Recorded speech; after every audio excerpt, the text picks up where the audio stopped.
Ogled Sankt Petersburga začenjava na Dvornem trgu.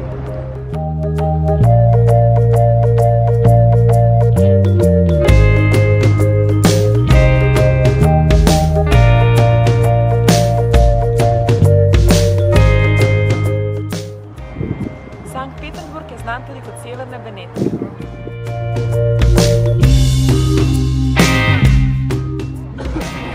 Za mano je cerkev odrešenika na Krvi in na točno tem mestu, kjer je postavljena cerkev, so izvedli atentat na ruskega carja Aleksandra II.